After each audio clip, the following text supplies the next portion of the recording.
let it not be said we do not get the bonus content included on it. So now we're covering all the provinces. We're moving all the way through. Usually, I talk to the maritime folks and then the folks in the GTA and a little bit Alberta occasionally, but we don't usually have Saskatchewan. So first, let me introduce my guest, illustrious individual, infamous person. Oh, stop. Oh, it's wonderful, wonderful platitudes. Steve I'm Aoki. going to beat you with Phil. I accept your challenge to try. Bless your heart. As the I Southerners mean, would say. no matter what happens, we know it's going to go poorly for Phil. I was going to say it works out either way, Yeah, regardless. But I'm, Steve, how are you? I win no matter what. That's valid. Anyways, hello, folks. Yes, good. I'm glad. See, you see how he didn't even answer the first question? I was just like, "How are you?" It wasn't a trick question. I declined to answer. He pleads the fifth. No, He I'm doesn't all even right. have that option. Good, good. I'm all right. We're reaching the end of my day. Few spoons in the drawer, but I'm all good. There you go. Perfect. So for the most part, we're gonna chat on is, and Steve's a perfect person to talk about this for, because a lot of times usually I get a chance to see Steve predominantly at the expo, which we're now 30 days and change out from. So the countdown timer is moving. I got a little countdown timer that I do on my podcast, Steve, and Oh then my live God. stream. So I'm giving everybody, listen. The national folks are doing this 6 months out, Steve. I can do it a month out. No, It's no, fine. that's fine. I'm more rolling my eyes at the 6 months out. Like, okay, Yeah. give your head a shake. Yeah, yeah. Right now we're 30. We're just over 30 days at this point, but we're Yep. moving. And now that we're in October, we're full fledged spooky season. So as soon as Jason Voorhees and Michael Myers Oh, head out, don't even we're gonna hit. don't even start with that. It's already started at work. Like, you've heard me talk before. Okay, for people who don't know, I am a pathologist, which means my job is I read glass slides and render diagnosis of tissue that comes off of and out of a human body.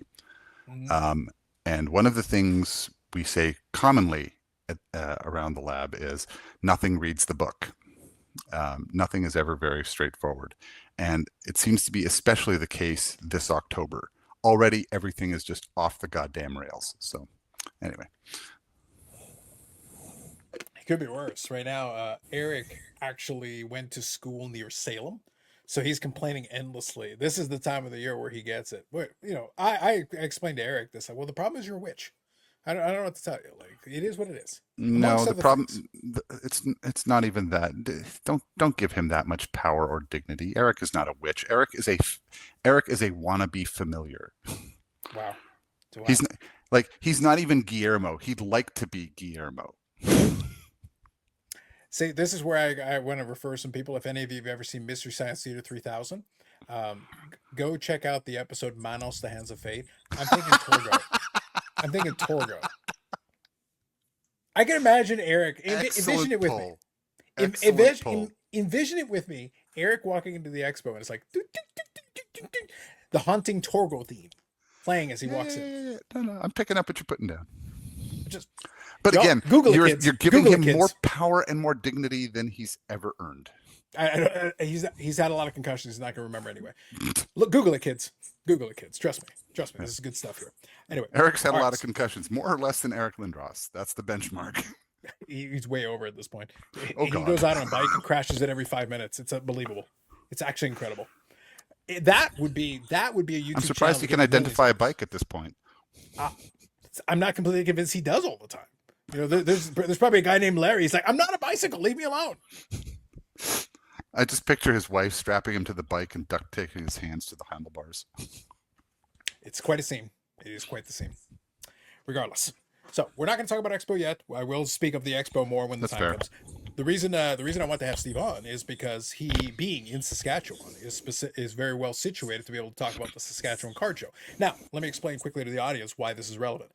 Obviously, even in the Canadian context, you don't necessarily think about these smaller communities or smaller provinces or states or however you want to position it. But at the same time, we are in an era right now where in the United States or Canada, a lot of these shows are starting to become very well attended. And in this case, they decided to bring back. There had not been like a major show. Steve and I were talking before I hit record that there had been a major show in, we'll say comfortably over 20 years. It's just a matter of how many more years beyond 20 we want to talk about. Yeah, there are some larger regional shows that go on in Alberta, for example, BC, Yep. Manitoba. There's There's a show that goes on a couple times a year in Regina, the Nutman Show. He actually, uh, it does pretty well. Um, Calvin Romer, Sports World Collectibles, puts on a Regina show about 3 or 4 times a winter, that kind of thing. I think he's got one next week, come to think of it. And there's a local show here that goes on about every month. But again, nothing like an actual regional, an actual Saskatchewan show Mm-hmm. has been, has anyone tried to put on since about 2001. Yeah, which right there tells you that it's kind of a, given the amount of collectors that do happen in a lot of these regions, and a lot of people don't understand that we're obviously in a very different era. We've gone through various booms. So I joke with it a lot of times when I'm talking about on the live stream or on the podcast is that, well, Steve and I have known ourselves comfortably north of 20 years at this point. Uh, and going 20, back, going on 25, dude. it's yeah. So I'm just trying to remember, like, did we officially chat much on the Beckett message board or just after that? Oh I'm yeah, trying to fair remember. bit, Yeah. Okay. fair So bit. Beckett message board. And sort of the second you and Wes used to make a point of coming by the table and taking pictures. I don't know why you want a picture with me in it, but okay. Um, but you and Wes made a point of coming by, and then Wes has sort of drifted off into the ether somewhere. Wes, if you're watching, I hope you're well. Please come by. But we have remained in contact, and uh, I cycle in and out. You cycle in and out. So, but we've remained friends for a good 2.5 decades. It's a Yeah. long Well, time. I think it's a testament probably to what works is that you can chat with some of your closer friends for, it goes a little while. Then you check in occasionally, and say, "Hey, how's it going?"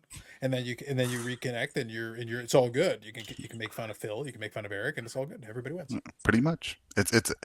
Um, it's a John Heffron thing. He won Last Comic Standing some years ago, and so, Mm. you know, a guy you used to be best friends with in grade school. You haven't seen him for 20 years. How you doing? Not bad. You? Good. There, caught up. You're done. Mhm. Absolutely. But one of the things that I always works at, like at this point in the show, it's one of my enjoyable things. I usually set up camp around where Steve has set up at the booth at Expo, and obviously we'll hang out, we'll chat, and I'll chat with the folks at the booth and You everything. park a And it's camera, do a time lapse. yeah, it works out great. People do enjoy the time lapses, and it's actually a good. And it's oftentimes though you've got a good spot at this point because it actually allows you to get a good angle facing down. So Yeah. it's one of those things that actually is very handy for that. It gives context. It's like the expo is its own thing, but going back to kind of what we're talking about the Saskatchewan thing, is that that show was running in parallel with another show, another expo branded show in Montreal. So at the Hmm. same time, that actually to me says a good strength of the current market that they can have that show there and some people are attending there and having some fun there, and then this Saskatoon show is happening or this Saskatchewan show is happening, and you guys, and give you the social media perspective of it. It seemed like it was doing pretty well. It seemed like it was being pretty well attended on a couple of the days there because it had the 2 days, and the guys are literally starting this from scratch. To their credit, that's why I want to get your take on it, your perspective from somebody on the ground. It seemed like they've done a good job. I always grade on a curve here. It's the first go around with it. That means there's going to be some things where like that could be improved, that could be improved. But it Hmm. feels like they still were able to put something together. Considering it's their first go around of it, it seemed from the outside looking in pretty decent. Yep. Honestly, no complaints. Mhm. I want to address the two shows going on at the same time Go for it. thing first, because that's something I've talked about with a number of folks already. My so it went opposite the Montreal Expo show. Mhm. Now the Montreal show, to my way of thinking, and from what I was able to see and on my own, Montreal show tends to garner attention and attendance from Eastern Central Canada, maybe the States in that area as well. Mhm. And it's a strong show for that region. The show here, fine, it's at the same time. So there are people who are going to have to make choices. And I'll give you an example. Early on in the planning, I suggested that they reach out to COMC or Universal, see if they want to have a small table or something like that. COMC in particular, I think having a submission drop off would have been great. But for some of these outfits, they do have limited resources for this kind of thing. So they have to make a choice and they're going to go with the larger show. That's fine. But Saskatchewan, being where it is, it got people from BC, from Alberta, from Manitoba, even a little bit from Northwest Ontario. Mhm. A lot of Northwest Ontario, sort of, that knob that sort of protrudes into the side of Manitoba. A lot of that considers itself more of a piece with Manitoba anyway, at least spiritually. So Mhm. if you get most of Western Canada and wanting to attend a show, and if they come here, so much the better. Now, there is an argument to be made that having it in opposition to the other show kind of limits you. Yeah, I hear you, but I I think that there is enough money on the table. Yeah. There are enough people interested. There is enough room for both to go on, if need be, at the same time. And I think this past weekend is proof of that point. Mhm. For next year, they are already talking about doing it a 3-day show. Mhm. I don't know if that's I don't know if that's warranted at this time. I don't know what the door numbers are. So it may be. I do know that on the first day they had somewhere between. It depends. Carter and Justin are both friends of mine. I saw both of them on the Sunday morning. Mhm. Both of them gave me somewhat different numbers for what came through the door. One told me it was, we had between 25 and 3,000 on Saturday, and we were hoping to get 3,000 for the show. Mhm. And the other said, no, he's dreaming. We had between 21 and 23 on the first day. They didn't have exact numbers, and I get that. Yeah. To be But honest, so even can I quickly iterate here? I actually think those numbers all sound really good. All they things are. considered, No, no, like don't get honestly, me wrong. I sounds think good. those are strong numbers Yeah, for the I think first so. day. I think that's strong. Mhm. But so I don't have anything better than that to talk about at this point. Is all I want to get Mhm. at. Yeah. What I can tell you is from where I was, it seemed like lots of people were there. Mhm. Um, People came to buy, to trade, to sell on both sides of the table.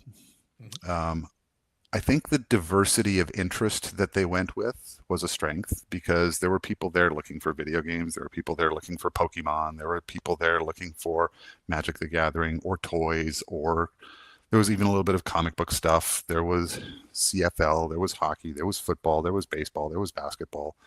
Mhm. Um, Now, granted, it's mostly going to be a hockey show because this is Canada and Saskatchewan. Mhm. Yeah. um, it's hockey and then those sports played by other people. Mhm. Um, but all in all, like a good diversity of stuff. If you're talking about hockey, from from what I could see, it looked like about 80-20 modern era to vintage, Okay. about that ratio, which is Yep. about what you see at most shows. Um, some shows will have a little bit more vintage, some shows will be a little bit more modern, but it's about that mix. So it was pretty strong. And like I said, lots of people coming to buy, sell, trade. A lot of people dropping off with slab sharks. Mhm. Um, uh, there were a lot of people. I shouldn't say a lot of people, but I did see a steady business at Grant's table. He made the trip in. Mhm. He had Sam Genova with him, um, Yep. and they were doing reasonable business. It looked like. Yeah, and that's GP Sports Cards, just for the Oh yes, uninitiated. thank GP you. Sports Sorry. Cards. Yep. Yeah, look. I remembered his name. Give me that much credit. I'm giving you the credit, but I'm also helping out the No, audience. I realize. I realize. I'm trying to think. Dale Bossa Productions made the trip in from Vancouver. Mhm. So like I saw quite a few guys come down from Edmonton, from Calgary. So like I said, it was a pretty well attended show. Of course, all the locals as well, and so strong representation all around. I thought. I had a Fantastic. yeah. I quite enjoyed the new faces, as well as some of the old faces. Some of the folks I deal with all the time. Uh, a few of them will surprise you from time to time. It's like, oh yeah, I've had this sitting in the back room forever, and I decided to put out for sale today. Well, where's that been all this time, you dipshit? Mhm. So Um, that's kind of the question I was gonna ask you there, since you brought that up. One of the things that I theorized prior to, the reason why I said, I actually kind of playing to your point. The reason why I think right now is actually a good time for them to have done that is even with the Montreal show running in parallel, they are, as you said, two different demographics, two different audiences, two different regions. Yep, I actually think we're in a good, strong place where both shows can run, I agree. which is actually a good thing. I Which is I agree honestly 100%. speaks to strength. Yeah, it speaks to strength, and it's actually really good. Kind of playing though into what you were just touching on is that I was curious if that offered the opportunity of, since Saskatchewan had been underserved, if that allowed some stuff to come out of the woodwork, because I I've think been it surprised did. sometimes. Yeah. I think it did, but one of the big questions I have about this show, and I voiced my concern to Carter and Justin as well, so Sure. this should not be a surprise to them. And I also, in speaking with the Gong Show boys, I mentioned this. It remains to be seen how much of the attendance was pent up demand Mm-hmm. and how much is durable, Sure. and that's the real question. If it's pent up demand, well, we've seen what pent up demand looks like. You were at the COVID show, Mm-hmm. that fall 21 show. That was bonkers. Mm-hmm. Um, and that was pent up demand. Fortunately, a lot of that demand was durable, and we saw it the following spring and the following fall and so on. It's continued. Um, Yes. it has not really abated, even though we expected it to. Although I think we are seeing some of it slack off now for other reasons. Mm-hmm. Um, we're not. This is not a politics cast, so we're not going to talk about that. Yeah. Um, I still think the upcoming show will still be relatively strong, all things considered, because we're Actually, I still was in pretty talking good. to a couple of folks from the States, like not just the Gong Show boys, but like, Mm-hmm. for example, I know that Dave and Adams will have a full throated presence, including Mm-hmm. Hit Parade, Sure. which is a good thing to see. Mm-hmm. So even though there is tension, it looks like things are still, um, let's go with settled or stable enough that some aspects of business as usual can continue, Mm-hmm. which is good for the hobby, I think. Mm-hmm. Um, but yeah, my biggest question remains how much of what we saw was durable demand and how much is pent up. I think it's going to be more durable than not. I think so too. I think you've actually got a strong, you touched on it briefly. I actually think right now we're in a good spot where there has been enough of an increase. The boom period, the COVID boom thing was its own thing. But Yeah, I do think there's enough people that are ask people how interested. much money they've got tied up in Trevor Zegras. Different story entirely. But I think there is enough because we have eBay, because we have all these avenues. Even though you didn't have the shows previously, it's not like you've got shows every 5 minutes. So No, the good, so it's not like you're absorbing. And from what I see, the guys aren't gonna, it'll be 2026 before the next show comes in. So it's not like you're being bombarded with shows all of a sudden out of the blue. There's no. enough room and enough time to give another reload.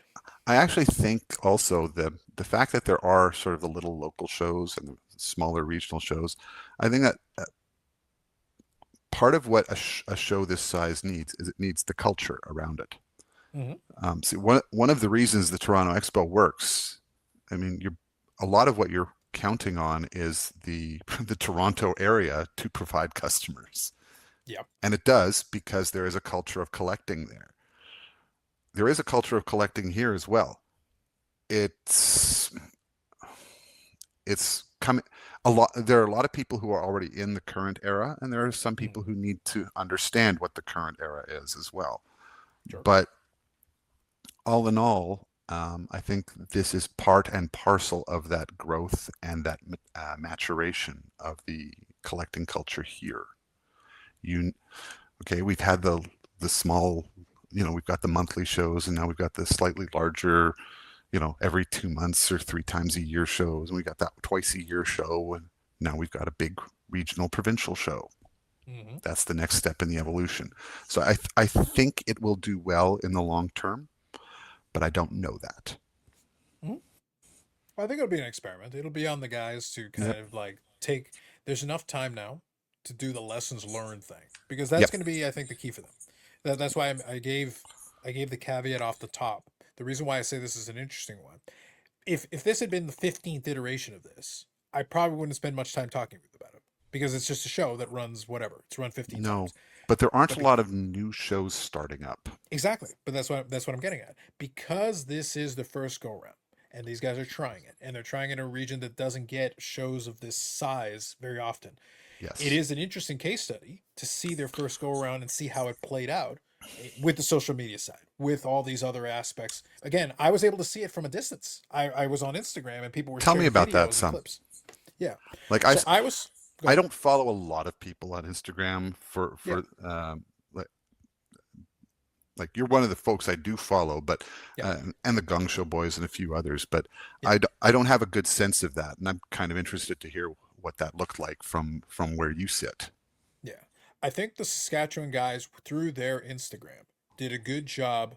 Anybody who tagged them to the best of their ability, they featured it, which is smart because some people now we have access to this. That's why I say I gave context at the beginning of how long we've known each other. 25 years ago, we didn't necessarily have the pocket computers going that could do a fraction of a fraction of a fraction of a fraction of a fraction of what these things can. These things are, it's cannot be overstated how powerful this has become in terms of allowing certain things that were not plausible earlier. I can message somebody and say, "Hey, I saw you post that on Instagram. You're coming to the expo. Bring it." Yeah, I can do that where I couldn't do that these before. these things are the very definition of a monkey's paw. Like, Yes, really, it they are. is. It is. But it allows that because I can, if somebody I know is going to be, they literally pick something up 2 months before the expo. And I can be like, hey, and sometimes, and that happens. Sometimes I'll reach out and say, hey, you want to do a deal on this? Yeah. Oh, I'm bringing it to the show. You want me to just bring it? So we have the option. You can still ship it if you want to, but, or you can just say, hey, no, bring it to the show and it's already been paid for. It's done. Literally hand it over. This box um, is this box is full of unspeakable trash. Tyler Toffoli. Mm, Um, while he was here, I handed it to Dave Gretting, let him paw through it because he's got a buddy uh, back home who collects Toffoli. mm, He was able to take a video of what was in there, send it to his buddy. mm. His buddy is coming to the show anyway. We will do it there. Like that's what we have available to us now that we didn't used to. Okay. Before it used to be, well, let me write this down and I'll send him an email. Oh, Hmm. I have things to do. Yep. We have videos and we have pictures. Like Yep. it cannot be overstated how handy that is to quickly be like, okay, now I know exactly what you're talking about. You don't need to describe it to me. You can send me a picture. You can show me a video. Oh, Yep. that's what it is. Yeah, I need that. One of my sorry, just as an aside, one of my favorite little random moments from the show. So he was set up next to, I can't remember if he was with Bose Sports Cards or just next to him. But anyways, Mhm. guy who had he had a variety of Panini Shiny and Upper Deck Shiny graded. Okay.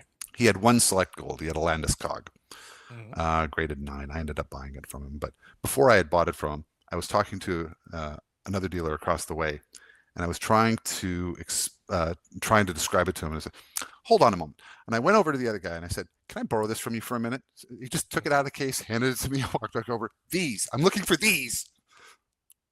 And then went back and thank you. Appreciate the trust. And I love it when somebody throws my own line back at me, which is the day I have to worry about a guy like you, I quit this hobby. Mm. Thank you. I appreciate that. But one of those fun little moments that you get at a show like this. Yeah. I love stuff like that. I really do. I can talk a little bit about the structure and layout of the show, Yeah. if you I do want like. that from you. I'll finish answering your question though. I do want to Sure. finish the question you asked. Yeah, go So ahead. in the course of them sharing those videos and pictures, they Right. managed again with the advantage of the current that we have with like Instagram and other Yep. avenues.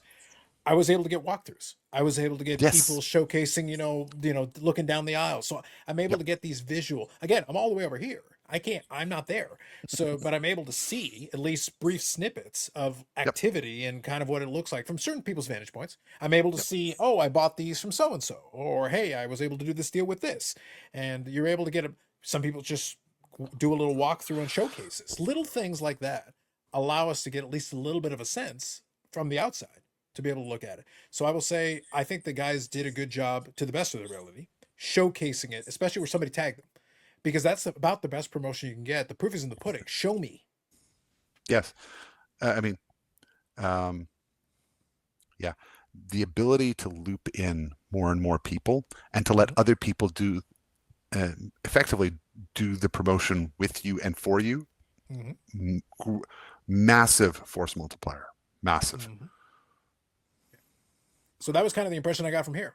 Just from what I was able to see, they leveraged it very well to be able to showcase it. And then the Gong Show guys did their recap of it. But again, that's only a certain group of people giving their vantage point. But then adding into it the visuals, being able to literally see the walkthroughs, being able to see different showcases, pictures, the dealer saying, "Hey, I was able to do a great deal with so and so." And vice versa, and all that. So again, you're getting a sense of the activity. You're getting a sense of energy, and whether it's holds up to being on the floor, it's the same thing we see at Expo now. Whereas all those years ago, I could tell you, oh man, Expo was great. I was able to find this and find that. I can show you after the fact. Now I can show you almost in real time. I can literally During, be yeah. like, hey, here it is. Literally, I was able to do this deal on I actually do Friday, think and that's we're already going to there. be a dimension coming to Expo at some point. I don't like Mm-hmm. the logistics of it are going to be strange. We sort of saw the beginning. Remember when they did the virtual expos? Yeah. They weren't great, but they were something. Yeah. Um, I think we're going to see something hybrid like that as time goes by, where there is a virtual presence um, to the expo where people say, "Hey, I want you to go to this booth and show me what's there." Like there are people available to do that for others. There is sort of now, but I think that that kind of capacity might be built out further in future.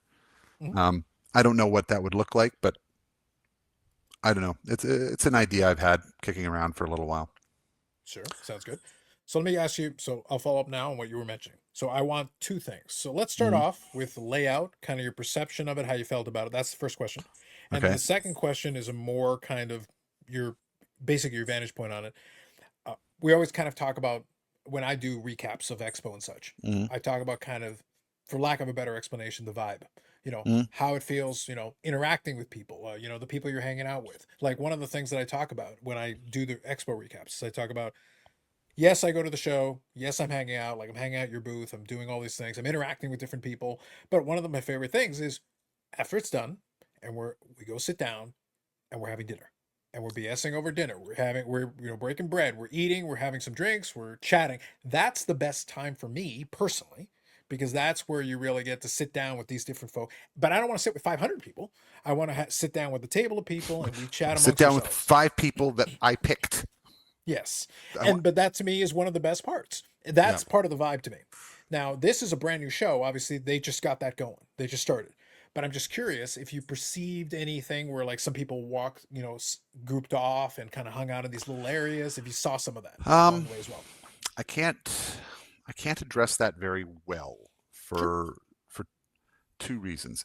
Part of what you're describing is a bit of the culture from the dealer side of the table, Sure. um, and that and I wasn't on that side of the table this time out.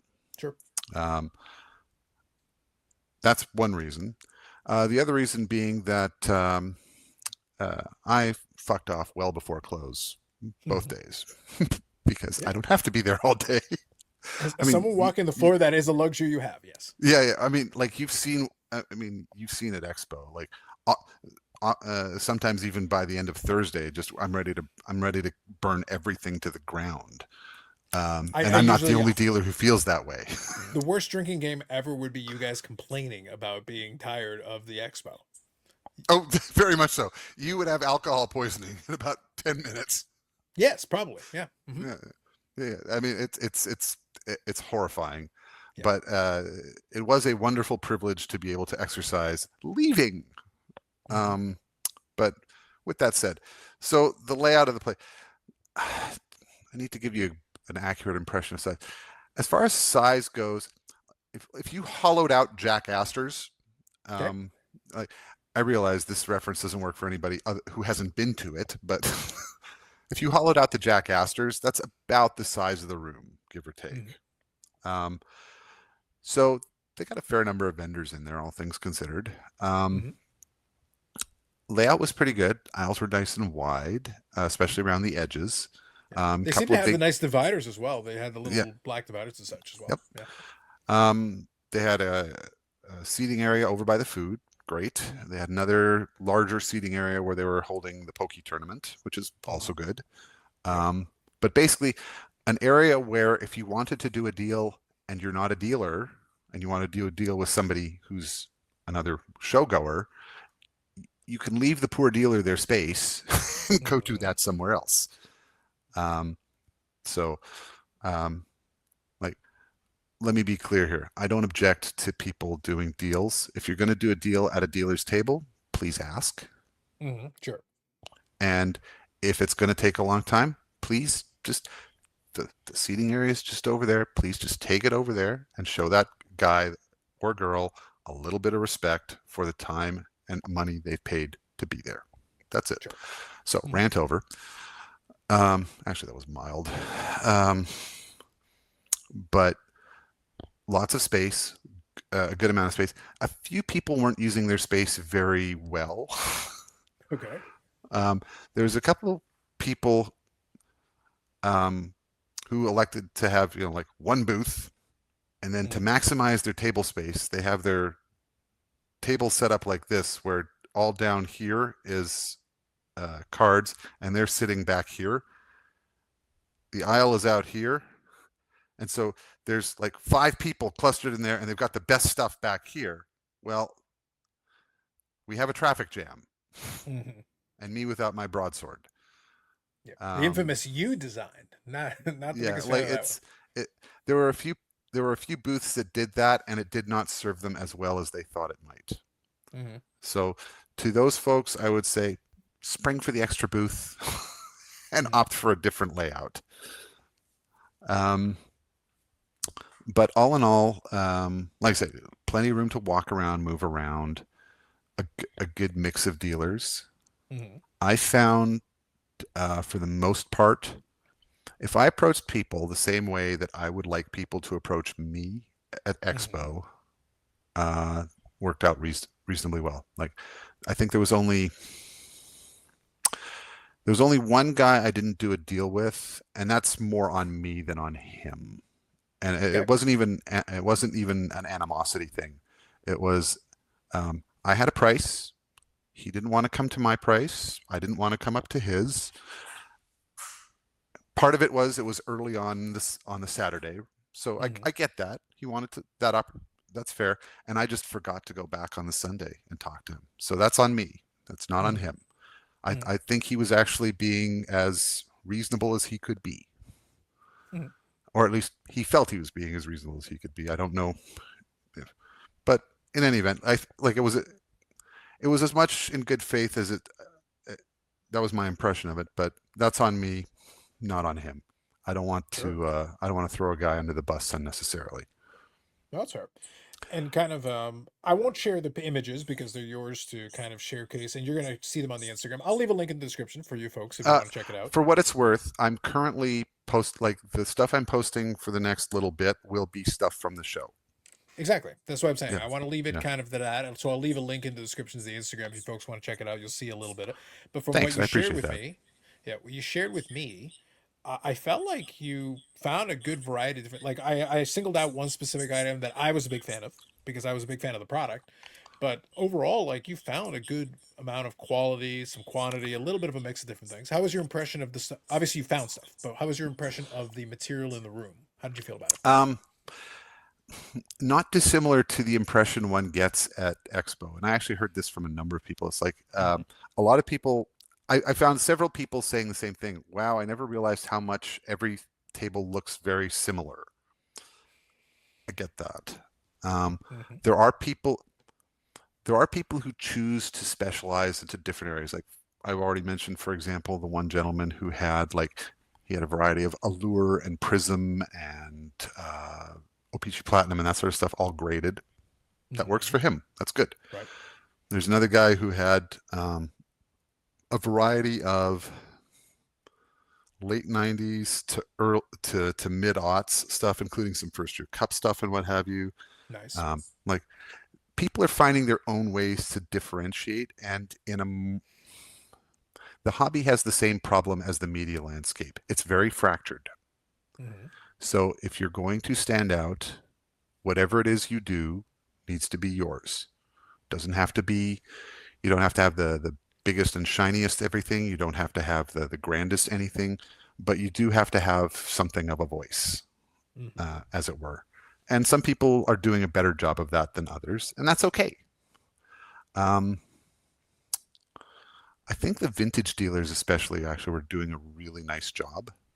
Mhm. Um, Vintage continues to have a really strong following. I mean, always has, and continues to. But having a good selection of vintage, well displayed, uh, it's amazing how much impulse buying they get, and um, how much random traffic they just kind of. Oh, I've never haven't seen one of those. I used to have one, like that kind of stuff. So it was interesting to see.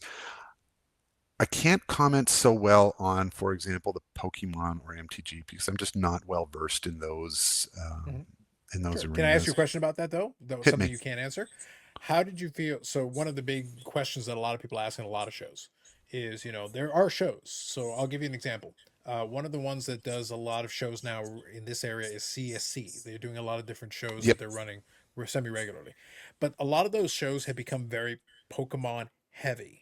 They're at the Yep. point where like some of them it's like you're basically Pokemon, Pokemon, Pokemon. You'll occasionally come across a couple of sports cards and some other stuff Yep. here. It's skewed really heavily in that direction. Uh, the Expo doesn't have that, but there's definitely a strong Pokemon presence. There are Yep. plenty of dealers who have some. Yep. For this show, how did the Pokemon like on a percentage basis from your observation? Ooh, maybe 20%. Okay, I've Like heard a couple of people throw it that was a number strong around. footprint, and Yeah. I mean, let me take an opportunity here. Like, first of all, they didn't brand it as a sports card show, Hmm. so that's fine. And even the Toronto Expo now isn't branded as a sports card show. It is sure. And a while ago, I found myself hardening my heart against those who would gatekeep. If you are a collector and this is what you like to collect, party on. It's not what I collect. It doesn't have to be what I collect. It's what you Hmm. collect. And if you enjoy it, that is the only thing that really matters. Hmm. And if that's what you collect and that's what you want to find, and somebody's there to serve that need, power to them. Hmm. I am not here to be the arbiter of what is a legitimate collection. And I don't think anyone else should be doing that either. I don't think that enhances the hobby. I don't think that provides any value to anyone. Um, One of the things I really enjoyed about this is I got a chance to sit down and just shoot the shit for a while with the Gong Show boys. Um, and And Phil. one of the things that Josh mentioned was, while we were warming our hands over the cooling corpse of Phil, Mm. um, was one of the things he's trying to put into the hobby is he's trying to build that engagement with positivity, excitement, and trying to leave behind and stay away from the negativity, the crapping on things. It's not helpful. Like Mm. you don't need to dump on someone else's collection to feel better about yours. Hmm. Do you like it? Does it does it make you happy to see the stuff that you've put together? Good. That's all you need for a collection. Do you lust after this, that, or the other thing? We all do that. Hmm. We all have that. I wish I hadn't sold that story, or I wish I'd bid a little bit more on that, or I missed my opportunity at that, or I wish we all have those stories. That's part of the hobby. It's okay. Yeah. Well, I had a conversation with Josh a couple of weeks ago when they were introducing their repack product, and Right. I'll touch on that concept with you in a minute Oh because I God, think I'm you've an got a idiot. Josh, if you're watching, I'm sorry. I said I would buy some packs and I forgot completely. shame, shame. I was joking on the live stream. I may AMG still, friend of the channel AMG, Shout still out to has some of those Brad packs. That's right. and Sherry. And Sherry, We of we course. we know Sherry's carrying the water there. Like We we know all what's know going on that. there. Look, Yeah, yeah. I'm gonna be doing a podcast with them in the morning, and in the morning we're gonna be talking about the repack because Well, they're selling them in the store. just when you do the show, please do me the favor. Just throw Brad under the bus where he belongs and Mm. give the props to Sherry. Oh, of course. Yes. Well, look, we've got something else. Look, I don't want to deviate too far, but just so we're on the Fair same enough. page, since I'm wearing the hat, I do need to mention this. We have a text message thread of which Brad is a part of, and as the Jays were doing their thing in Game Two, there was the Oh, young like guy, you yesterday? Savage. Yeah, you Savage. Well, don't forget, this isn't necessarily coming out the same day that we're recording it, so No, no, I it's get it. I'm getting us some time. But So you Savage was pitching great. He was no hitting through 5 innings, and the first thing, and I didn't initiate it. The first thing on a text message, so I go, Brad, no, you Savage. You don't go full Manoa. The first joke that came through is like, we've seen Brad go down a dark rabbit hole with the Blue Jays pitcher, and it didn't work out. And we've given him a hard because he has some very nice Alek Manoa. I don't know if you know this. He's got some amazing Alek Manoa cards. I have 2 Alek Manoa cards.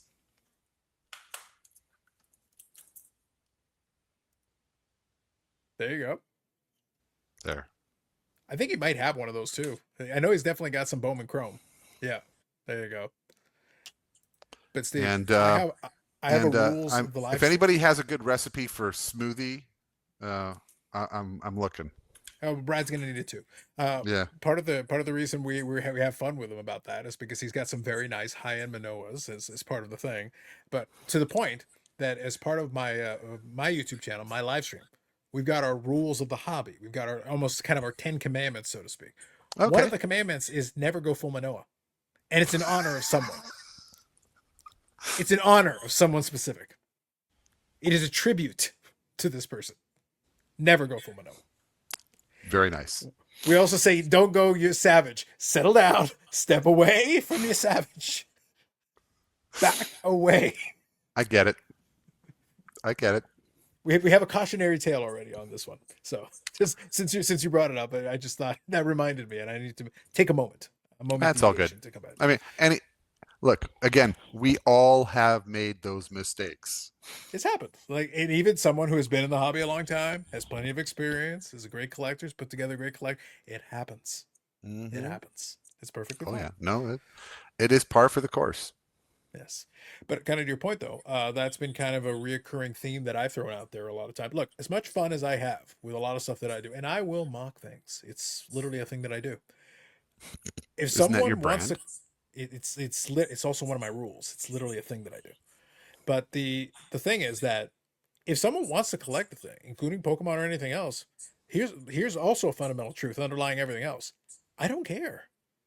It's your money. It's your time. It's your effort. It's your time. It's your money. It's your effort. How does it hurt? How does it hurt you? Yeah, it doesn't offend me. I might still poke fun at it, but at the end of the day, you do it. Go for it. Have fun. Okay, look. Good-natured crapping on your buddy is also part of the hobby. You'll notice I said good-natured. Yeah. When it's got teeth and it's got side to it, that's different. And maybe that needs to stop. Well, that's the thing, though, is that I always try to practice what I preach, and I give examples on the channel because I need to make sure that it's abundantly clear. One of the running jokes, and there's several different things that become running jokes over time. One of them is, I don't have many Pokemon cards, Steve. Not much at all. But I do have a handful. This guy right here. Okay. And the reason for that, so if you take a close look at him, now think about the cheese string mascot. This is the only Pokemon with a job, Steve. I get it. He moonlights as the cheese string mascot. Those other bastards are unemployed, but that guy's got a job. And Steve, because it became a joke, so the reason I'm showing that is because it became a joke on the channel. There was one of the viewers who goes, Carlos, I'm going to send you something. And he sent me something. This is a while back now. So he sent me this.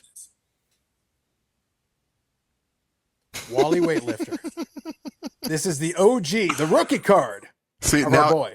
Now you send that to Brad and make him grade it. That's our boy. And by the way, this is the 1000th Pokemon. So it's actually an anniversary Pokemon. So this guy here. Yeah, this is the 1000th Pokemon. And he's as I call him the Cheese Stringamon, but apparently he is the Goldengo, but I call him the Cheese Stringamon. Like he's the cheese string guy. He's literally the cheese string guy.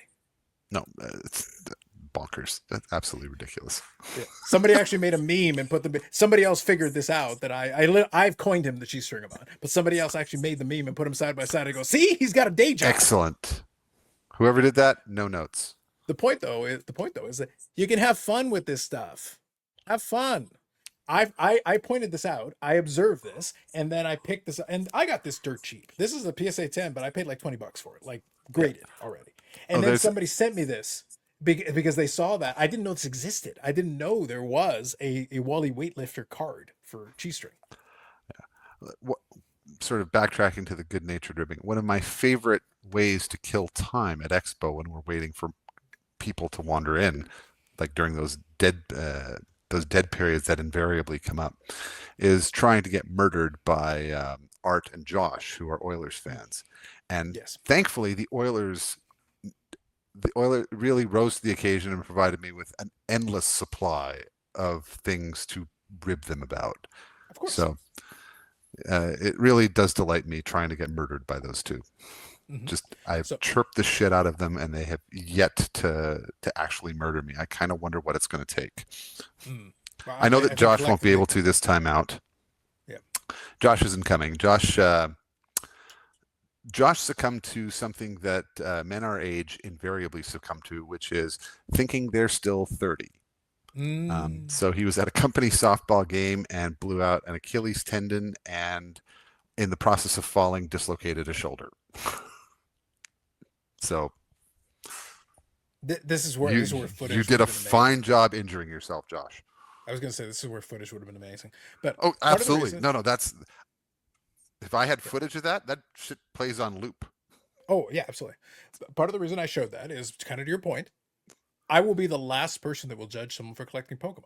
Oh, I found that entertaining. Now, I'm not going to collect a whole bunch of Pokemon, but I'm look, I'll get a handful of cards with the cheese string 'em on that I've coined. Like I for God's have sake, I've coined his name. So as far as I'm concerned, I own rights. um I ran I didn't know it existed, though I should have guessed. There's I forget what the name of the company was, but uh, it's a Disney trading card game, Okay. and I happened to run across a PSA 10 of a copy of a card with uh, oh fuck, what the hell's their name? The two main characters from Zootopia, and I can't think of them. I can't think of their names for the life of me. Okay. I I know know the the movies, but I don't actors know the that names. played them, and I can't think of the characters for the life of me. Doesn't Mhm. matter. So I saw this and I went, okay, I'm buying that. It's $20. I don't care. Yeah. And then, well, hold on. If there's that, so I went and looked. No, there's Wreck-It Ralph. There's a PSA 10. That's also Mhm. $20. I'm buying that. Like, Sure. again, it doesn't matter. Is it worth anything? No. Do I care? Also, no. This is Sure. something I want in my collection. Yeah. But that's why I say I like to practice what I preach. Like I saw that. I thought it was hilarious. I called him cheese string him on. I'm like, no, I'll buy that for Oh whatever. yeah, no, It's no, a shiny card, whatever. And then I would not have known about Wally Weightlifter had it not been for that. So again, that's awesome. That's fun. heard like there is nothing wrong with any of that. Yeah. Everybody's collection. If you're really a collector, odds are pretty good. You've got any number of absolutely ridiculous things that you couldn't defend if your life depended on it, other than I just liked it. It's I fine. take it a step further. I don't want to defend it. I do Yeah. certain things Well, no, like intentionally you with you that. have no train of logic beyond I just like the look of that card and I Yeah, bought it. exactly. One of the favorite cards I have in my collection. Unfortunately, I don't have it up here. It's a base card of Mookie Betts from 2020 Stadium Club Baseball. Okay. Um, if you know the card, it's all it is Mookie is dressed up and ready to go out. He is stung. He's got on his shirt. He's got on his chains. He's got on his hat, and he is looking fine. And it's just a great looking card. I don't give a shit if it's not worth anything. I just like the card. That gets to live in a box. Production value, Steve. That's the one. Yep. That is a Gotta great work. looking card. And I just enjoy having that card. Yep. But like I said, part of the so that was the thought process with that, and it's also the reason that I have a collection that I joke about. I have a collection of Josh Rosen rookie year cards, Okay, and why? I have because he sucks so bad. He was so garbage that I thought the 2018. So I'll give you a quick backstory. I'll give you the short version. The 2018 rookie class in football was one where I actually got to open boxes. I actually opened a box of 2018 Right, Chrome. Now this is where you had 5 quarterbacks in the first round. You had Josh Allen, who's won an MVP. You got Lamar right, Jackson, who's won 2 MVPs. Baker Mayfield, who was like a first overall pick and has made a resurgence and has had a good run right, now. He's in Tampa. Sam Darnold's still in the league. He's still playing for Seattle now as a starter. right. Out of the 5 quarterbacks selected in the first round, the only one who's out of the league is Josh Rosen. And he was a top 10 pick. And after getting drafted, he told in an interview, he said there were not, I think he was the number 10 pick overall. And he said that there were 9 mistakes before him. The hubris was off the charts. I love it. And for me, so the reason why I did it, obviously I had bought cards in that 2018 rookie class, and I had a bunch of stuff for the different guys. And different guys took turns having their moment in the sun for the most part. Obviously now, but 4 out of the 5 guys are still in the league, in 2025. That's pretty good. The Yep. one is completely out of the league. But the thing is that As he I thought deserves. I thought to myself though, given how expensive some of these guys were at various times, and he was a top 10 pick, I said to myself, I wonder how many nice cards from 2018 that would have been a fortune in 2018 I can get for a pittance. And that was the impetus to go and chase. And I've got gold prism autographs. I've got all kinds of nice that in 2018, if this We're was a Josh unaffordable. Allen card instead of a Josh Rosen card, it's like, a boat. So about a decade ago, I flirted with the idea of like speaking of ancient shiny that is now affordable. About a decade ago, I flirted briefly with the idea of chasing down the select certified or the totally certified gold Oh, right. set. Mm-hmm. So those are just the platinum golds, the ones with Mm-hmm. numbered out of 69 on the back. Not very Right. many. There's a few of note here, like Kolzig, Rhodes, blah blah blah, whatever. Mm-hmm. Lindros. No Gretzky. I had one, got rid of it. Mm-hmm. And the mirror platinums. Mm-hmm. Why? Because they were a fraction of the price they were back in the 90s. You remember what they were going for back in the 90s? A Medano, if you were lucky, you could find a Medano for $700-800 US at Mm-hmm. that time. Gretzky was about a grand and a half, somewhere in that ballpark, that kind of thing. And then um, early teens, the prices on those things collapsed finally. So I ended up picking up a bunch and then kind of got tired of it when people started demanding, oh, I want $300 for Ron Tugnut. No. Mm-hmm. So, but I mean, I completely get it. Hell, what do you think Steam's business model is predicated on? These games cost a fortune back in the day. Now they're cheap. So Mm-hmm. everybody bought them. That's why. Yeah. Yeah. So that became my challenge. The challenge became I want to buy this as cheap as possible. I want the coolest card that I could find that in 2018 would have been crazy. I want to find it, but I want to pay $5. That's what I Yep. want to do. One of the collections I bought has and I don't use this word lightly, a distressing amount of high end, very good Nail Yakupov cards in it. Amazing. Yeah, it's truly spectacular. Like, oh my, this, and I know those cards were bought and acquired in 2014.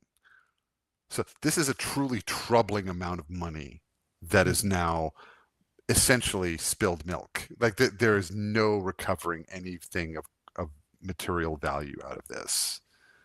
This is very funny. Mhm. So I'll tell you a quick story that I promise we'll come back to around Yep. to the show here. But since you brought him up, uh, and I told Steve beforehand that sometimes in the course of conversation something will come up that leads to a diversion, but we'll have a fun one here. Yeah, we're So both I bad for bought that. different. Oh yeah, but I bought different lots to get the Medano card out of it. That's a standard operating procedure for me.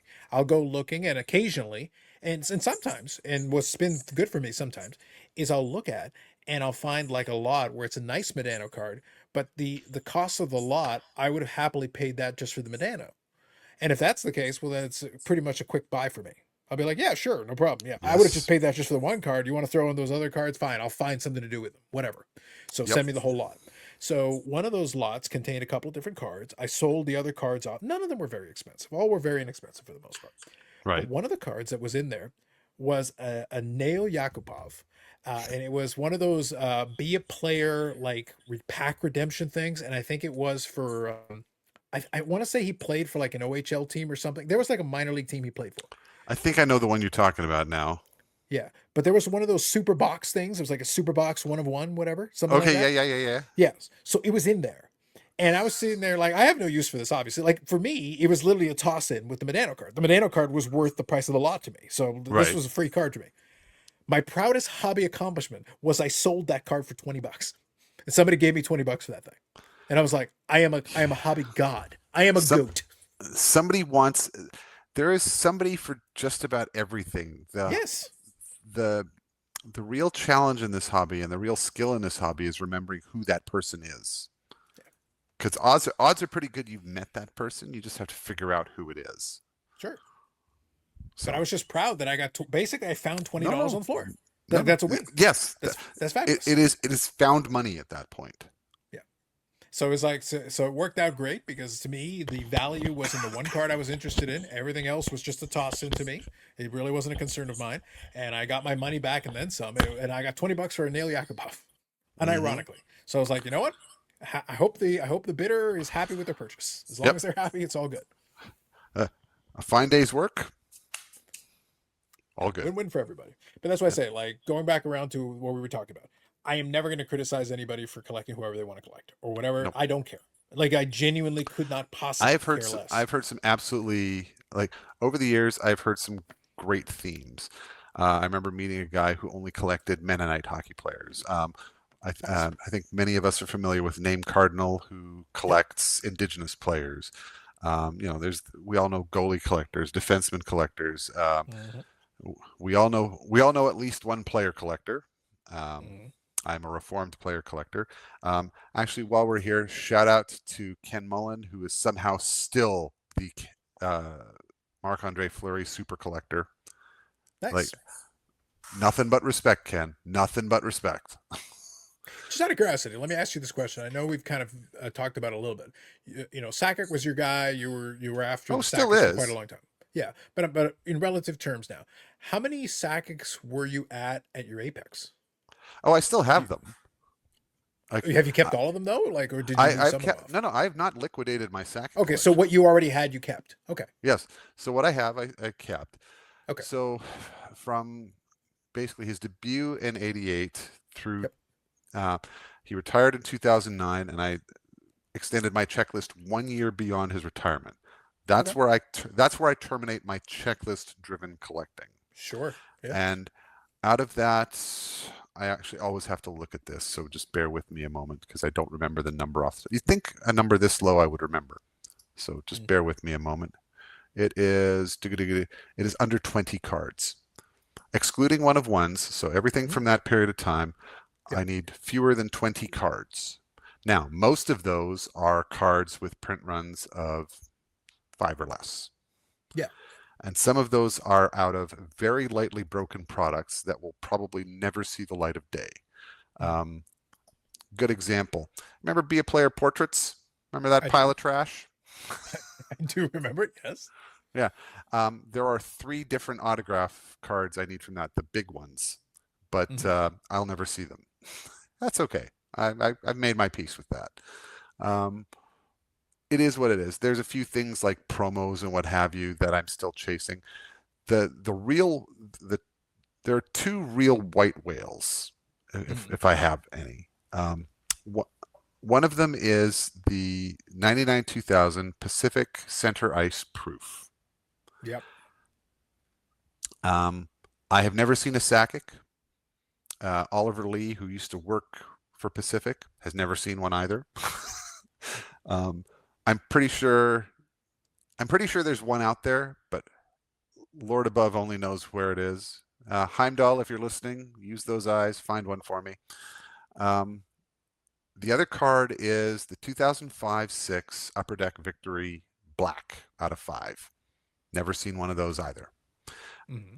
If I could get either of those would close out a particular year's collecting, and would also just scratch an itch, as it were. Things that I'm just tired of looking for. But it is what it is. If I find them, I find them. If I don't, I don't. Part of the fun is in the chase. Yeah. Was that the one that was the proof that I had in that Instagram post a couple of years ago now, right? Possibly. Here, I can show you. No, that's not it. Pacific proofs are one of the many things I hoard. Yep. One second. But Pacific proofs in general look like this. They're transparent acetates. So the center ice proof was in the 99 2000 Pacific. Yes, one of those, but a Sakic. Yep. I think I Because have. so the reason I bring this up is because I That is the did printing do. plate, isn't it? Or is it just a card behind it? Okay. No, I Yeah, got you. I put it there because it's easier to see this way with No, the little white heard. marker. Yeah. Yeah. So it's just it helps with the visibility on these things because it is acetated, it is see through. But so the reason why I was pretty sure that's what you were talking about is because when I posted it originally, you had mentioned that that's one that you had never seen the saga. I had also never seen the Medano. I wasn't convinced it was out there. This one turned out to be hidden in Atlantic Canada. Oh, Brad? Hmm. They bought a Uh, collection. It was literally in it. Brad, if you find one and you haven't told me, I'm going to beat you with whatever's left of Phil after I beat Carlos. There you go. So but my favorite thing was that no, Brad had this. They pulled this in a collection. He found it, and he led with. He goes, "I got something that I think you don't have," and like I've heard these words before, Mm-hmm. but then he showed me this, and I was like, "Okay, that is in fact something I don't have." Yep. That would be an accurate statement. Yep. Well played, sir. Yeah. No, so I still have all the Sakic stuff as well. Like I have a ridiculous quantity of things still packed away downstairs. And one of these days, my wife is going to say, "Yeah, you got better do something about that because if you die, I'm just going to give that to Goodwill." Oh fuck. Okay. Mm-hmm. Mm-hmm. Indeed. But So that was a so. But the moral of that story though is you never know where it's going to come because the last place no. on earth that I if you ask me to bet where that's going to come out of the woodwork, that's why I asked you the question about the Saskatchewan show. Sometimes it's these untapped areas where it's like, look, the last place on earth you're going to ask me if I say, oh, where would you find this? I'm not going to tell you Atlantic Canada. That's not where I'm going. Through the 90s and early 2000s, Saskatchewan had a particular reputation in the vintage baseball community. There were more mantle rookies coming out of Saskatchewan than literally anywhere else because this is where they dumped the wax. Mm-hmm. Now they weren't in great shape, but they were here. Yeah, and it's just a distribution kind of weird quirk Yeah, that kind of happened. and that's just it. You don't know where it's coming from. Just never assume. You never know what's going to walk up to you.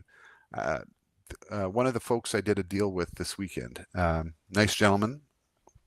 Can't remember his name for the life of me. Anybody who's dealt with me knows how garbage I am with names. Um, but very nice guy. Um, did a deal with him. As I was doing a deal with him, somebody came up and asked him if he was buying, and gave the usual spiel that a lot of dealers do. Well, my priority, blah blah blah. But I let him do his thing, and then afterwards, I just said to him, "May I offer you some advice?" And he said, "Sure." So okay, I often spend time on that side of the table.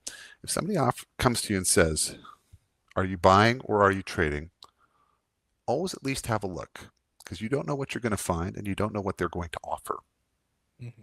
Because sometimes somebody's going to essentially pay you to make money.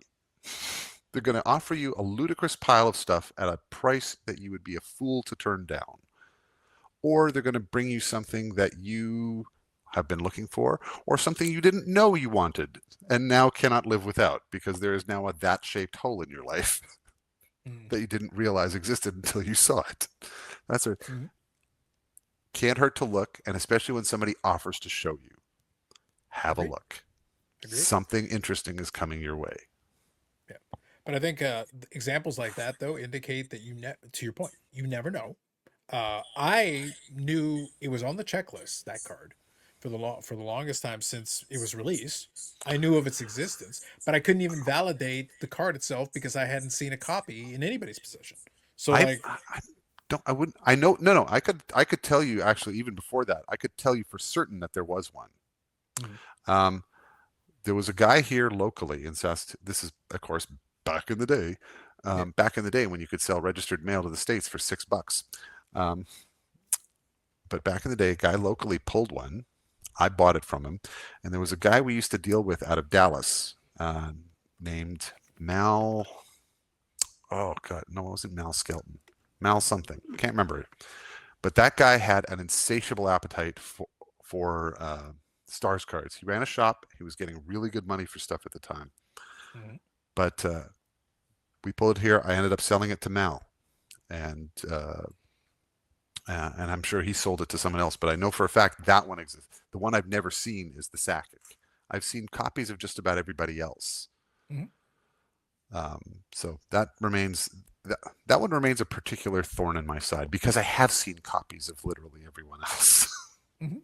No, I get you. But what I'm getting at is, and I've had this conversation with Bobby and some of the other folks, is that you saw it, but I Yeah. hadn't.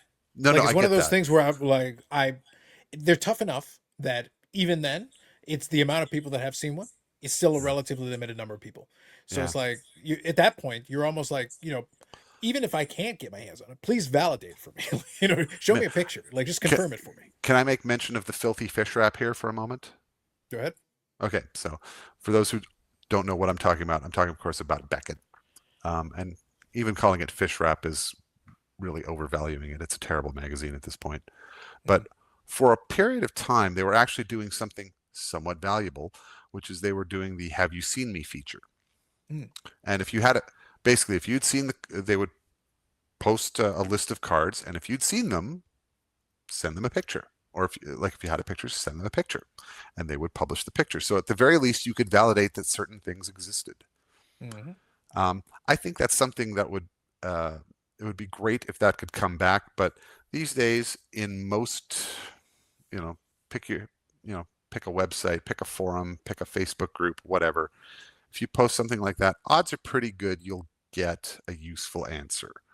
You'll also get a fair number of trolls, but it's easier now than it has been to try and validate the existence of something. But even so, stuff like that from around that period, from that late '90s to early aughts, where there were some truly low numbered things, they're mhm. gone. They're and they're or they're still in wax that nobody's willing to open. Like I'm pretty sure there are still cases and cases of Pacific Retail sitting somewhere in a warehouse just waiting for a fungus to with enough loss of self-respect willing to eat it. But that's going to be a while. Yeah, I think some of those sets. It's funny because a lot of that late '90s stuff. There's a bunch of it where I would love to open it, but but now because it's been long enough, a lot of people don't. They basically want to charge you top dollar for it, and it's one of those things where it's like, yeah, it's not worth that to me. Like it would be interesting for me to open nostalgia. There's no value to it other than nostalgia to me.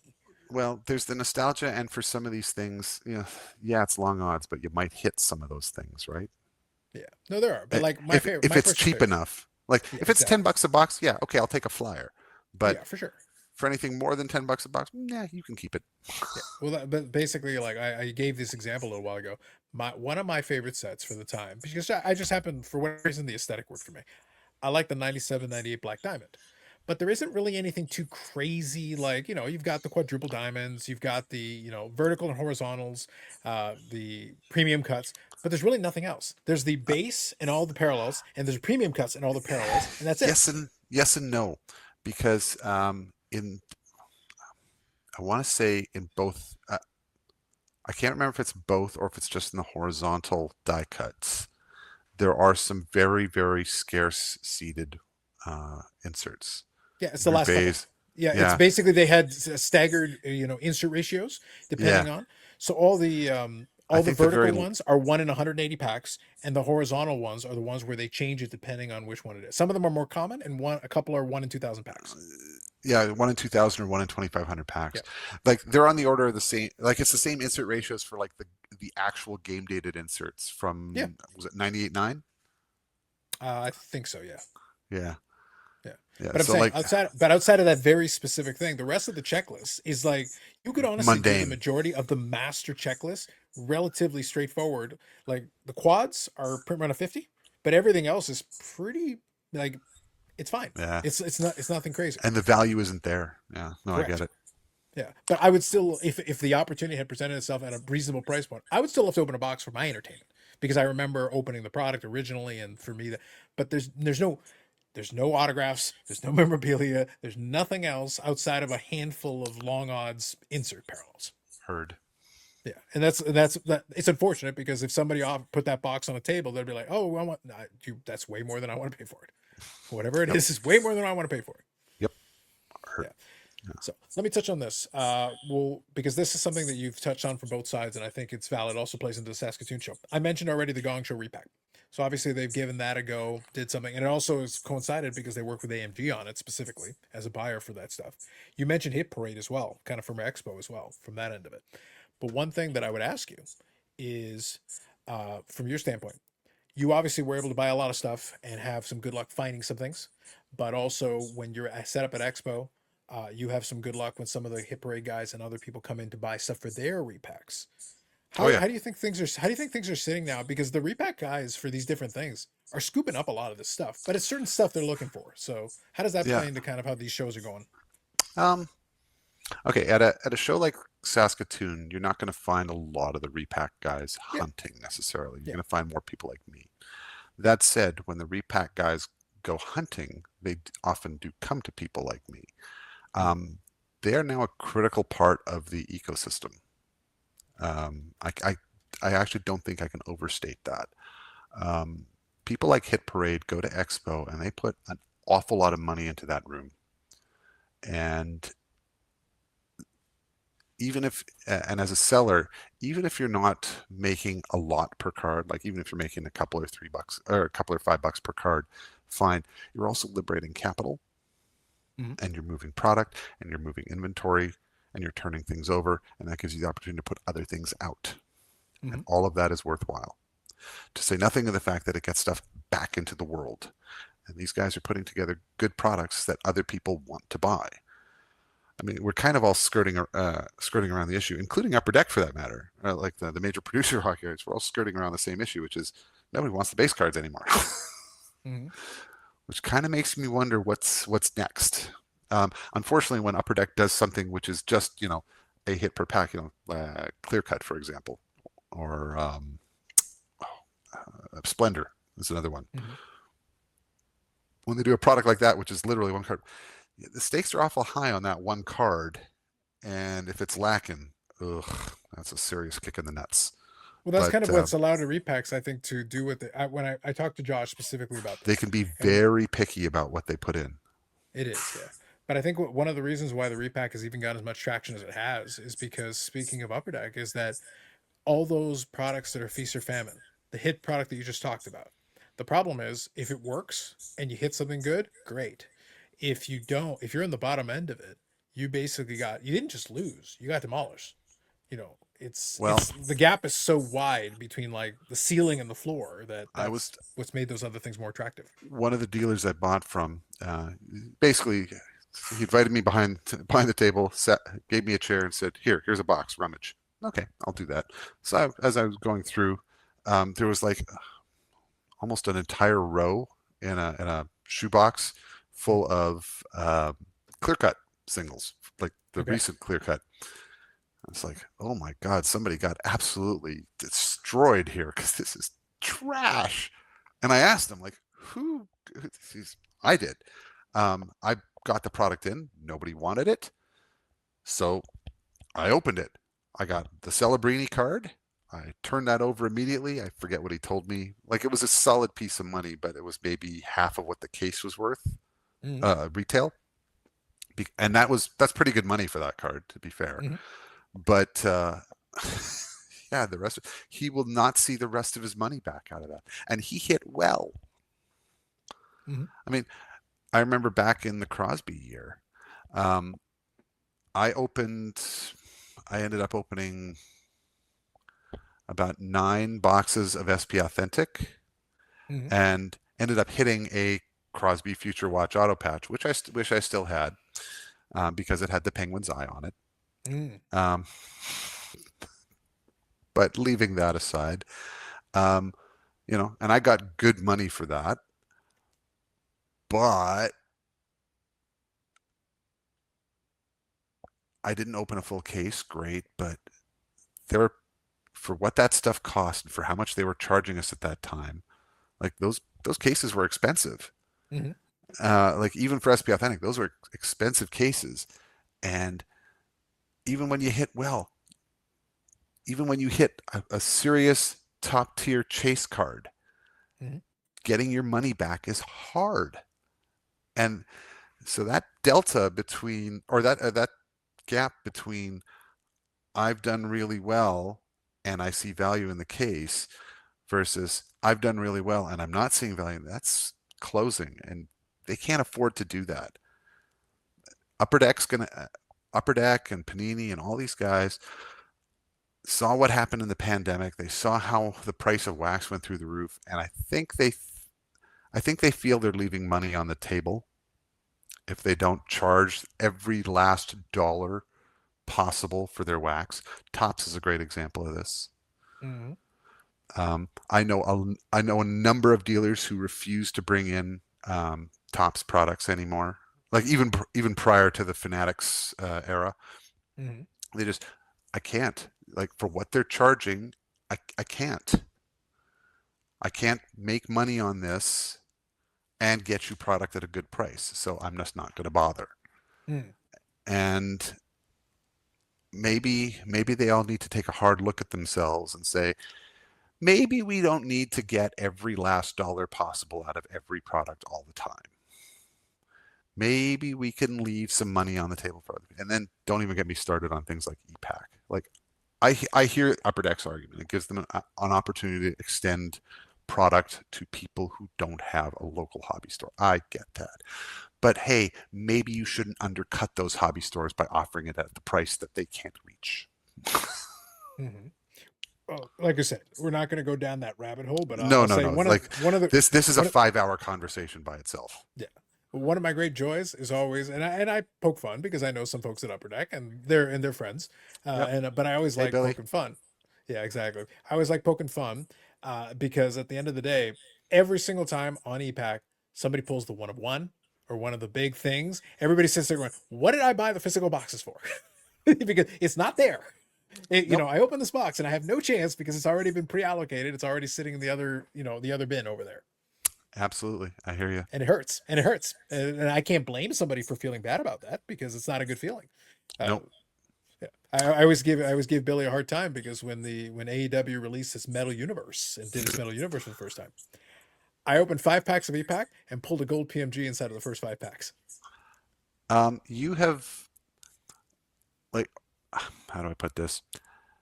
I think you've derived more entertainment from grinding Billy's gears over AEW metal than Yes. you ever did from opening the product Oh yes. by Yes. miles. Like, it's not even close. This is how we hobby correctly, Steve. This is how we do No, it. no notes. I mean, This, I wasn't criticizing. I'm just pointing it out for the record. I understand, but I'm saying this is how we hobby correctly, and grinding people's gear and really messing with them is free. Oh no, I get that. And the nice thing is, if you do it correctly, it lasts. Mm-hmm. It lasts like an everlasting gobstopper. Yeah. Now, as soon as that happens, Steve, I open 5 packs of that EPAC, pulled a gold PMG, and I go, And finally, you guys rig it in my favor. All this yeah, time, I've been asking. yeah, I've been asking, asking, and yeah. asking. All right, good night, everybody. We're done. Yeah. We did it, you guys. I had them take the mission accomplished banner out of mothballs. It was very Well, exciting. that said, I'm still riding Billy's ass. I've made one request of Upper Deck over the last several years, which is I want one Sakic Red Outburst parallel in something. Just one. Is that so much to ask for? I'm surprised he hasn't gotten in because of the Legends rotation thing. You would Although you're think right, so, but in flagship, do they throw Legends in flagship at this point? only in the canvas. Oh yes, maybe that's the problem Yeah, because I know but because I make it happen, Billy. Like, or Grant. I'm not picky. One of you. Yeah, for reasons. Yeah, just throw it Both. out. Because, like I said, Just I know that they've got like their list of like the ledges they go through all the time. Like I actually had this will be so this will be a wrap up thing there. So real quick, let me ask you one last question on the Saskatchewan show, and we'll wrap up on one last thought. yep. So overall, we kind of touched around it. We went all the way around it. First go around, first effort. Uh, you enjoy the show. You were walking the show in this case, and we talked about there are reasons why there's value to you walking the shows as an attendee. So as an attendee, are you interested in potential future iterations? How do you Oh, feel they did? if they continue to have the show, I will continue to be an attendee. Mhm. It's that simple. Um, there as a collector, as a sometimes dealer, there's immense value in that show. Nice. I access to um, just access to being on the other side of the table actually is Hmm. valuable for me, Hmm. and Yep. just being able to interact and just I like seeing who else is an alpha around here. Like a lot of people come out of the woodwork and seem surprised to see me, Mm. um, but there are also the people who come out of the woodwork and are not surprised at all to see me. But Mhm. um, I greatly enjoyed it. If they keep having it, I will keep going. It Good is that stuff. simple. Good stuff. And part of the reason I mentioned that whole thing about the Legends rotation is that right now, obviously in Canada, at the time we're recording this as well, because somebody's catches down the road. Canada Post is doing its strike, and I mentioned to the guys though because I have questions sometimes on the live. People ask questions, and they're like, I bought some stuff from Slab Sharks and other folks are like, oh, but you're not getting your stuff. It's like, no, you can still ship it. There are other companies that are doing it. Chit Chats and they got Stallion Express and whatever. Now there are some challenges with that, I and literally just got this today from Slab Sharks, Yep. What and did they use? Who did they use as the last mile? Who was actually? it Do you was know who UPS the the whole delivery way. was? Oh, UPS. Really? Okay. Yeah. Yeah. Oh, what was astonishing is um, the auction when I won it had that stupid authenticity guarantee on it, which Okay. that can die in a fire, and and didn't go to authenticity. It just went straight to me. Okay, Sure. I'm So not I. complaining. So for me, what they use is they use Chit Chats, which is around here that Yep. uses different third parties. Chit Chat's accesses, I think, Intelcom, which also or Dragonfly, depending on your neighborhood, I think, but Yeah. which is the same Yeah. carrier that does a lot of Amazon. Yeah. Well, where I am, they actually utilize another one they call like GTA GSM, something like that. I wasn't familiar with it. Yeah, there's been an explosion of last mile carriers in the last That's few exactly it. years. Yeah. Yeah. So I use that example, and I basically was telling the story on the podcast, but I'll just reiterate it here. They tried to deliver yesterday, but they used like literally the driver tried to call me, and if I get a number that I'm not familiar with, I send it to You do the voicemail. same thing the rest of us do. Nope. Yeah, exactly. So, but then they said it's like, oh, we tried to deliver. It's like, no, you didn't. I was here Sunday. I'm literally home. So today I happen to be home, and maybe about 2 or 3 hours ago they did finally deliver. So I did get it, and I got basically a Medano from Ultimate. Oh, nice. Yeah, so I was Is happy that the with it. one It out of? was Is that just the blue parallel? this was just the short print, whatever. Yeah, But yeah. Medano at this point ends up in the Legends rotation on these, so it's an avenue of getting a lot of these inexpensively. I'm still a fan of the certified autos. I like having them. For me, it's whatever. I there are quite a few Sakic autographs. They like. Is that just another Sakic autograph? Yes, it is. But do I like it? Also, yes. Yeah, Um, basically I picked those up, but basically the point was that third party or not, the stuff still gets here. Like do you I remember literally got this in the from? mail today. Do you remember in Panini Contender or not Contenders? Dominion, they did Yep. that got your number dual autograph set. Like there was got your numbers. There was a base insert, and then they did jerseys, and then they did autographs. Okay. And there's Sakic Iserman. I think I have like 5 or 6 copies of the dual autograph out of 19. Why? Because Mhm. I like it. Every time I see a copy, I buy it. Well, for the uninitiated, once upon a time, doing a Quincy was getting the entire stock, the entire inventory. I didn't say Once I'm upon not. Yeah. But Just let me ask you this question real quick, and I'll leave you on this one. So, by the way, I will include a link, as I mentioned earlier. I'll include a link in the description to the Instagram, so you can check out Steve's images as he showcases some of the items he picked up. But also, when we get closer to Expo, he'll be able to show off where his table is. So, if you guys are in the hockey persuasion, look, the Gong Show guys have name dropped you enough. So, I will mention also that that's who they're referring to. When they say Yeah. Quincy or Steve, that's what they're referring to. So if you're curious and checking out some of his wares, he will share where the table is, and there's a good chance I'll be there hanging around at some various points during the Bring show. safety goggles. Wise, wise. Yeah. Um, for, right now, I'm wearing a fairly bland T-shirt, but one thing that is almost a byword of Expo is you can hear my shirts before you see them. Yeah, the They're thing is, loud. you're talking about safety goggles. I'm not talking about safety goggles. I'm talking about a welding mask. Potato, popolot, whatever. Yeah, protect the eyes. Protect them. Oh yeah. Yeah. A Anyway, good so shirt is like a military campaign. Shock and awe. there's a lot of shotgun on going on usually with that. Yeah. So, like I said, I'll give a link in the description where he'll include, information on that. And also he'll usually show where the booth is. But then, like I said, right now we're at the time where, it's a challenge, but the cards still arrive. And for collectors, they're still getting their stuff. And it's one of those things where, like, teach their own. You do, the takeaway from earlier in this conversation, you do you. Collect whatever you want. Have fun with it. Yeah. Amen. So we'll leave it at that. And more videos coming up on the channel for everybody else. Live streams on Friday at 8 p.m. Mr. Standard Time, the longest running episodic, whatever it is. And going in a couple of weeks, I'll be celebrating 5 straight years of having at least a live stream every single week for over 5 years. That's a lot. It's a lot. It's a lot of hours, Steve. It really is. It really is. But I like to think, and I've mentioned this before, I like to think that I slowly absorbed the life force of the people that watch for all those hours, which means I'm immortal. No argument. With the amount of hours I've gotten. There's another reason for that, though. The afterlife most definitely does not want you. This all works, Steve. Potato, like however we get the job done, Steve, is how we get the job done. Like it is what it is. Anyway, all right. With that, have a good night. Good. All right, everybody, have a good one, and we'll catch you in a later video.